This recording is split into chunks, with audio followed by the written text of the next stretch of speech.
That night, the village was strangely quiet. No wind, no sound. Yet inside an old house at the edge of the road, the windows creaked on their own. A young mother sat beside her baby, rocking the cradle, trying to calm him. But fear was written on her face. Her husband stood at the door, watching silently. For many nights, strange things had been happening in the house. Doors closed by themselves. Shadows moved in places where no light could reach. Cold air filled the rooms even on hot days. Every night, at the same hour, the baby cried, loud, sharp cries, as if he saw something others could not. The mother swore she heard footsteps in the hallway, stopping outside the baby's door, but every time she opened it, no one was there. One night, the grandmother spoke. She told them the house once belonged to a man who had disappeared without a trace. People believed his shadow never left the walls. For years it was called just a folk tale, but now it felt too real. The fear inside the house grew worse. A mirror cracked without being touched. Plates fell from the shelves.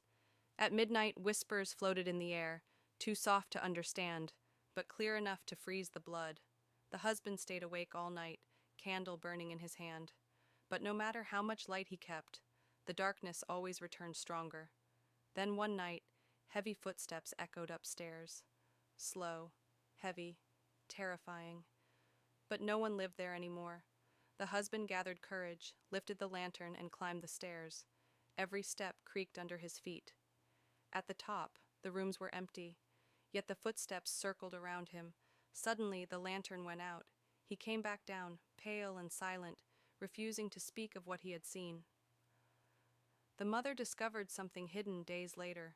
Behind an old cupboard, she found a small wooden box. Inside were letters, faded, angry words, and a piece of cloth stained dark with blood. The letters spoke of betrayal, of pain, of a promise never to leave the house until justice was done. The grandmother turned pale. She whispered that the man who disappeared had been wronged inside this very home, his grief, his anger, his shadow, all trapped within the walls. From then on, the house became unbearable. The cradle rocked on its own. Doors slammed shut. Windows shook. The baby screamed endlessly. The father grew weaker each day, as if something was draining his strength.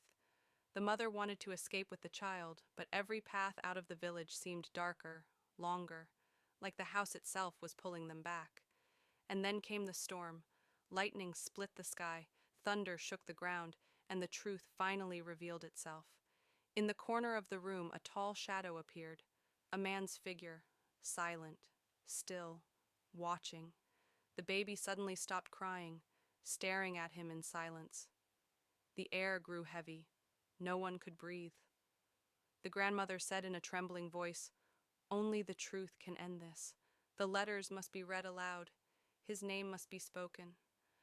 The mother, shaking, stood with the papers in her hand. Her voice cracked as she read the words. With every line, the lantern flickered, the walls groaned, and the shadow shifted. Finally, she spoke his name, begged for forgiveness, and fell to her knees. For a moment, nothing happened. Then slowly, the weight lifted. The shadow dissolved into the darkness. The baby laughed for the first time in weeks. The storm outside calmed. The candle burned bright, and the house fell quiet, but this time it felt like peace.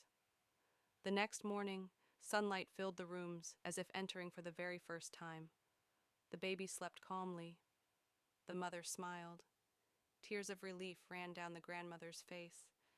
But as the husband walked past the hallway mirror, he froze. The glass was still cracked, and for just a moment he saw another face staring back at him, watching. Because every home has a story, and not all stories end in peace. In